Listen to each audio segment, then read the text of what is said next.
Sócrates nasceu em Atenas no ano 470 a.C., em tempos de glória democrática.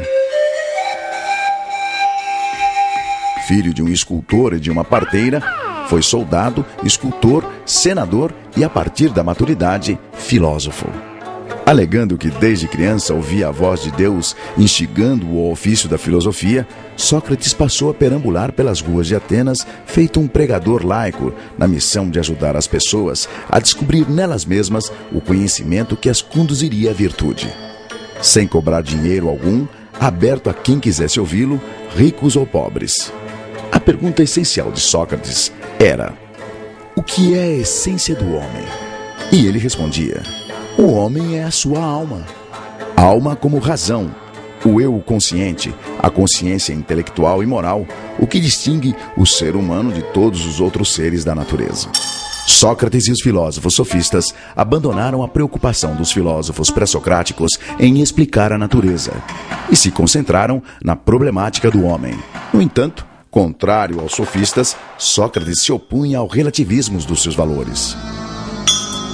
Os sofistas formavam um grupo à parte de uma espécie de retóricos de aluguel. Valendo-se da arte da argumentação, eles relativizavam a ética e a moral, defendendo o que e a quem quer que fosse, desde que bem remunerados. A eles, Platão chamou de impostores e malabaristas de argumentos.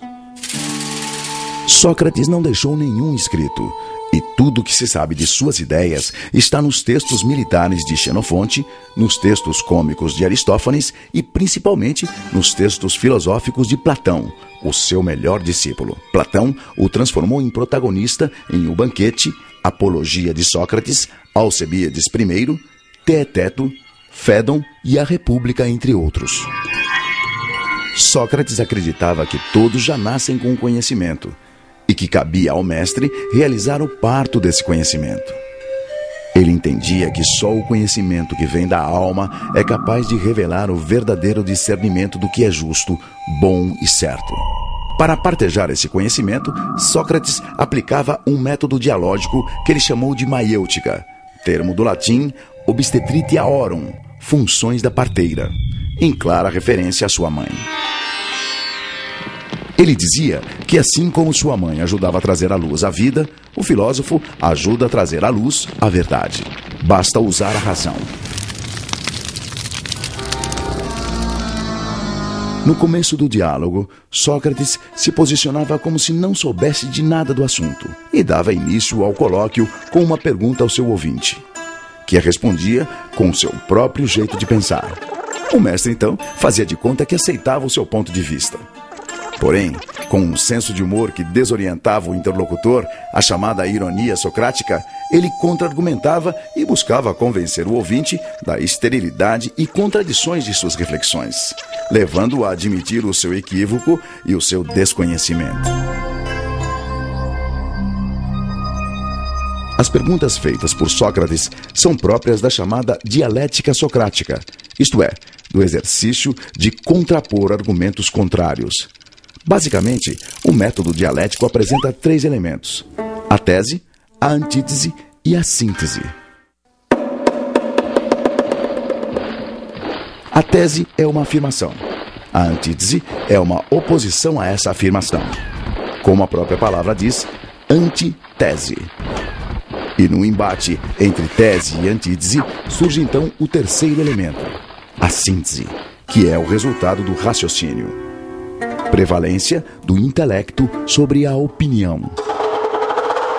O propósito desse rol de perguntas vinha da crença de Sócrates de que só existe uma maneira de conhecer a verdade: conhecendo-se a si mesmo. É famosa a sua frase, conhece-te a ti mesmo, inspirada na inscrição no oráculo de Delfos, centro sagrado de consultas aos deuses gregos. Para Sócrates, só quem conhece a si mesmo é que sabe que não sabe. A grande virtude, segundo ele, é saber que não sabe. Só sei que nada sei, ele afirmava. Quanto mais sabe que não sabe, mais sábio é um homem. E os que pensam que sabem e não sabem que não sabem, seriam, na sua concepção, os mais tolos. No texto Apologia de Sócrates, Sócrates relata que a pitonisa do oráculo de Delfos teria afirmado ao historiador e seu discípulo Xenofonte que o homem mais sábio de todos era ele, Sócrates. Logo eu, que justamente o que sei é que nada sei, um sábio? Então, Sócrates teria ido procurar políticos, poetas e artífices para provar que ele sim, por seus privilegiados ofícios, certamente seriam mais sábios que ele. Porém, decepcionado com sua arrogância e soberba, Sócrates confessou finalmente entender o que significava ser sábio para Delfos. Sábio é o homem capaz de perceber seus limites e imperfeições, compreender as ilusões das aparências, a efemeridade das paixões e, com a razão, controlar-se. Só assim saberá depurar seu coração e sua alma e agir com justiça e retidão.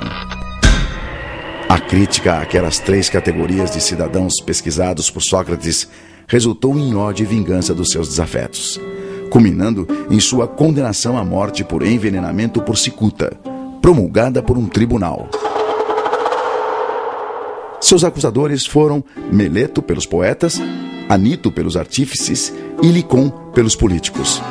Eles acusavam Sócrates de 2 crimes: corromper os jovens com suas ideias subversivas e negar a existência dos deuses atenienses. Recusando-se a abrir mão de suas ideias, que o libertariam da condenação abrandada para exílio, Sócrates enfrentou a morte aos 71 anos como um ato de coerência e dignidade. No dia de sua execução, narrado na Apologia de Sócrates, o mestre reuniu os amigos e discípulos e, antes de beber o cálice fatal, despediu-se. Se de fato é como um sono, a morte seria um maravilhoso presente, porquanto todo o tempo se resume a uma única noite. Se, ao contrário, a morte é como uma passagem deste para outro lugar e que lá se encontram todos os mortos, qual o bem que poderia existir, ó juízes, maior do que este? Mas já é hora de irmos. Eu para a morte e vós para viverdes. Quem vai para a melhor sorte, isso é segredo, exceto para Deus.